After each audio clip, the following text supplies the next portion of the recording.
想知道我要怎么赢吗？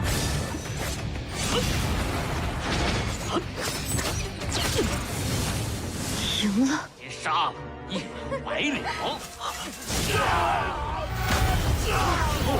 杀了他！遵命。怎么回事？真正的快剑。 Kembali lagi, seperti biasa Mimin selalu mendoakan kalian semoga selalu dalam keadaan sehat dan dalam kondisi terbaik. Di video kali ini Mimin akan menceritakan sebuah donghua series dari Lingtian. Dan bagi kalian yang mungkin baru gabung, Mimin saranin untuk nonton bagian sebelumnya dulu. Linknya ada di deskripsi. Tak berlama-lama, langsung aja kita masuk ke isi ceritanya.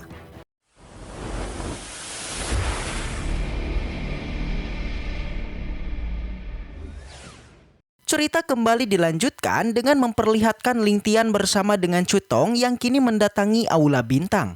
Dengan identitasnya sebagai putra pedang, Lingtian berharap Tetua Li penjaga Aula Bintang bisa mengizinkannya memasuki meskipun umurnya masih 19 tahun. Diketahui batas usia masuk ke Aula Bintang adalah 20 tahun, jadi tentu saja hal ini menjadi bahan pembicaraan murid-murid lainnya. Meskipun murid ini meragukan kalau Lingtian bisa diizinkan masuk, tapi Lingtian percaya diri dia bisa mendapatkan penerobosan setelah memasuki Aula Bintang. Di saat yang sama, Cutong juga tidak yakin kalau Tetua Li akan mengizinkan Lingtian untuk masuk dengan mudah. Pintu masuk Aula Bintang terbuka yang menandakan kalau Lingtian sudah diizinkan untuklah masuk. Cutong pun mengoceh karena dulu dia tidak diizinkan masuk oleh Tetua Li ketika usianya di bawah 20 tahunan. Tetua Zouki juga mengetahui tidak ada seorang pun yang pernah diizinkan oleh Tetua Li untuk masuk ke Aula Bintang ketika usia mereka di bawah 20 tahun. Diketahui juga Aula Bintang mempunyai 3 tingkatan dan saat ini Lingtian berada di tingkat pertama yang mana pernah ada 100 murid yang berhasil menerobos. Jika Lingtian berhasil mengalahkan salah satu klon dari 100 murid tersebut, maka dia bisa menggantikan posisi mereka. Sementara itu, salah seorang panatua melaporkan kepada Qinhai bahwa Lingtian sudah masuk ke dalam Aula Bintang. Dia sangat percaya diri kalau Lingtian pasti akan gagal dalam ujian karena rata-rata klon di dalam sana itu sudah berada di ranah laut spiritual. Kembali lagi ke Aula Bintang, siapa yang menyangka bahwa Lingtian meminta untuk melawan murid yang mengisi peringkat pertama. Dan murid yang mengisi peringkat pertama adalah Mu Yingsu. Karena Lingtian menantang klon Mu Yingsu, maka Mu Yingsu kemudian datang menyaksikan langsung di depan Aula Bintang. Seperti yang sudah diketahui bagi siapapun yang berhasil mengalahkannya, maka Mu Yingsu akan menjadikannya sebagai tuan. Dari arah luar, murid-murid cukup pesimis kalau putra pedang bisa mengalahkan Mu Yingsu karena perbedaan ranah yang cukup jauh. Kemunculan Mu Yingsu tentu saja membuat Lingtian merasa heran. Dia masih mengingat kehidupan sebelumnya peringkat pertama di Aula Bintang ini adalah seniornya sendiri yaitu Mu Peng. Meskipun begitu, Lingtian tetap akan meladeni pertarungan melawan Mu Yingsu untuk membuktikan kapasitasnya sebagai putra pedang. Baru juga beberapa gerakan Lingtian langsung memberikan pujian kepada Mu Yingsu yang sudah membangkitkan jiwa takdir. Diketahui jiwa takdir merupakan titik balik pertama dalam kultivasi bela diri yang dapat mengubah kekuatan spiritual seorang praktisi.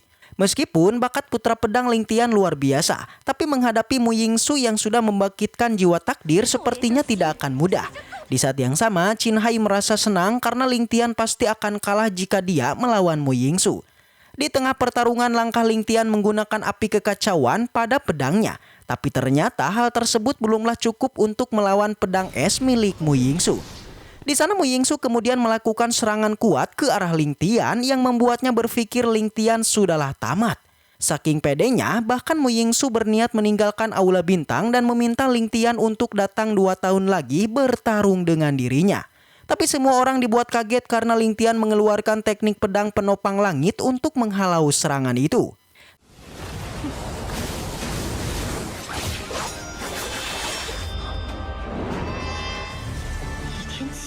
Tidak cukup sampai situ, Lingtian meminta Tetua Li untuk melihat langsung bagaimana dia akan mengalahkan Mu Yingsu di Aula Bintang ini. Dari luar, Mu Yingsu cukup kaget karena Lingtian mampu mengalahkannya.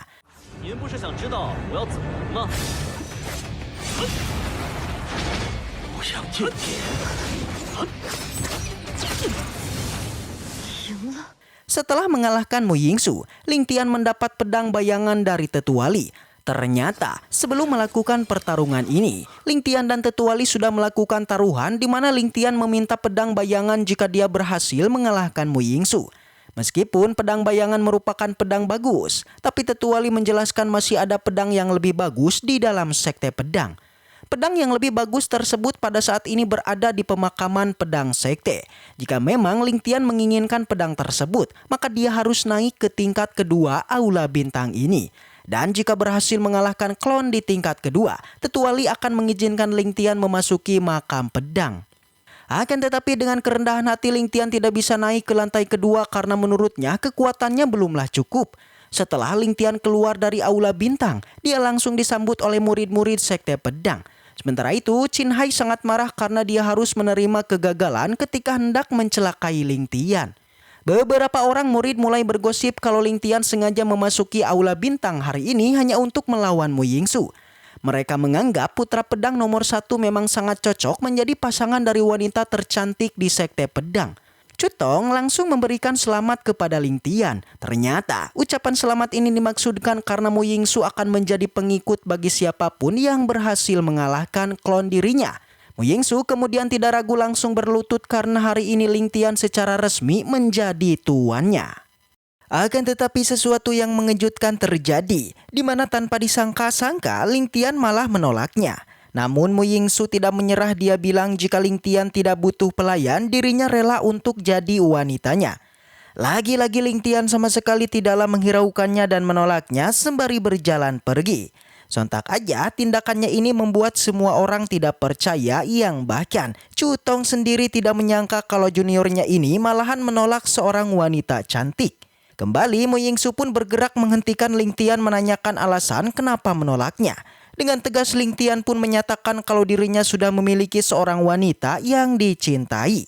Mendengar itu, Mu Yingsu tidaklah percaya. Dia mengira perkataan Ling Tian ini hanyalah sebuah alasan belaka untuk menolaknya saja. Dari belakang, salah satu murid menjadi merasa kesal sebab Ling Tian telah membuat wanita tercantik di sekte pedang itu bersedih. Tapi lagi-lagi dan lagi Mu Yingsu tidak pantang menyerah. Meskipun ditolak berkali-kali, ia teruslah mencoba memberanikan diri agar bisa dekat dengan Ling Tian. Jadinya ia pun bilang dirinya rela untuk menjadi selirnya. Artinya meskipun Ling Tian sudah memiliki kekasih, dia rela menjadi kekasih kedua. Sontak aja mendengar perkataan tersebut membuat semua orang menjadi kaget bukan kepalang. Terutama Cutong yang kini mempertanyakan lagi apakah dia beneran ataukah hanya candaan. Di sana Mu Yingsu pun menegaskan dirinya bersedia menjadi selir Ling Tian meskipun dia sudah memiliki wanita. Tapi jelas Ling Tian tidaklah peduli. Dia tidak lagi mendengarkannya dan memilih untuk pergi dari sini. Kali ini semua orang pun dibuat kagum dengan sikap Ling Tian yang memperlihatkan seorang lelaki perkasa.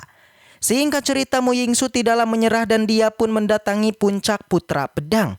Kali ini dirinya tidak akan pergi sebelum Ling Tian menyetujui keinginannya dan akan pergi kalau Ling Tian yang menyuruhnya. Kedua penjaga pun tidak bisa berbuat apapun dan hanya bisa melaporkannya pada sang putra pedang. Malam pun tiba, seorang penjaga meminta Mu Yingsu agar segera pulang karena Ling Tian sedang melakukan kultivasi. Namun Mu Yingsu menolaknya. Daripada pulang, dia memilih untuk berkultivasi di sini menunggu jawaban dari Ling Tian. Waktu demi waktu terus berlalu, siang malam berganti dan musim pun juga berganti. Mu Yingsu masihlah terduduk berkultivasi sementara Ling Tian akhirnya berhasil melakukan terobosan. Di saat yang sama sebuah benda mendatanginya yang ternyata itu merupakan pesan dari keluarga Ling yang sedang dalam masalah. Kemudian seorang penjaga melaporkan tentang informasi mengenai Mu Yingsu yang sudah menunggunya hingga berminggu-minggu. Yang bahkan demi bisa menjadi pelayan Ling Tian, Mu Yingsu rela melepaskan puncak Tianwu, melepaskan semua jabatannya yang sebagai murid jenius. Mendengar itu Ling Tian tidaklah mengusirnya. Yang nampaknya Ling Tian sendiri ingin menguji kesabaran dari Mu Yingsu. Kali ini sebelum menemui Mu Yingsu, Ling Tian terlebih dulu memutuskan untuklah kembali ke keluarga Ling melewati Mu Yingsu yang sedang berkultivasi. Scene berpindah di aula Sekte Pedang yang kini terlihat seorang tetua merasa marah pada Cutong karena tidak memberitahunya lebih awal mengenai kepulangan Ling Tian. Jelas aja para tetua merasa panik karena seorang putra pedang keluar dari sekte sendirian yang dimana jika dia mengalami musibah maka sekte pedangnya akan mendapatkan tertawaan dari dunia. Alhasil karena seperti itu sang tetua pun memerintahkan Cutong untuk mencari Ling Tian dan melindunginya. 那你还等什么？ Satu hari kemudian kita pun diperlihatkan Ling Tian yang sedang menunggangi seekor burung kemudian melesat maju menuju ke keluarga Ling.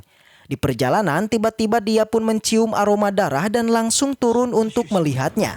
Ternyata bau tersebut bersumber dari kedua kelompok yang tengah bertarung. Yang salah satu kelompoknya adalah anggota keluarga Ling yaitu Ling Yun. Pertikaian mereka ternyata dilakukan oleh Liu Ru yang telah membabat beberapa anggota keluarga Ling. Ling Yun mencoba mengancamnya dengan Ling Tian jikalau dia pulang pasti aja dia akan membalas dendam. Namun Li Ruyu tidaklah takut yang bahkan dia menunggu kepulangan dari Ling Tian karena dengan adanya Ling Tian dirinya akan melenyapkannya. Sampai akhirnya kedua kekasih ini pun memerintahkan semua pasukan untuk menghabisi semua anggota keluarga Ling. Beruntung di saat terakhir Ling Tian pun datang dan berhasil mementalkan semua orang. 杀100了！ Pada saat ini Li Ruyu teruslah meremehkan Ling Tian karena dia sangat kesal terhadapnya yang dulu menolak lamarannya. Namun alasan penolakan Ling Tian waktu itu tentu memiliki dasar, yang dimana Li Ruyu ini bukanlah wanita baik-baik karena telah menjual diri demi pil awet muda. Mendengar itu, Li Ruyu tidak terima yang lantas merayu kekasihnya untuk melenyapkan Ling Tian. Alhasil Wang Lang pun tidaklah terima karena kekasihnya dihina, jadinya ia pun memerintahkan semua pasukan untuk bertindak menyerang Ling Tian. Jelas kekuatan Ling Tian ini sudah di luar nalar. Terbukti hanya dengan jarinya aja praktisi ini pun auto tewas. 杀了他！遵命。 Sontak aja semua orang menjadi ketakutan karena cara menyerang Ling Tian sama sekali tidak mereka lihat. Jadi Ling Tian pun meremehkan semuanya karena katanya kekuatan semua orang di tempat ini bukanlah tandingannya. Dan setelah itu cerita pun bersambung. Baiklah mungkin segitu aja untuk pembahasan kali ini. Semoga kita selalu diberikan kesehatan untuk mengawal Donghua ini. Dan sampai jumpa di video selanjutnya.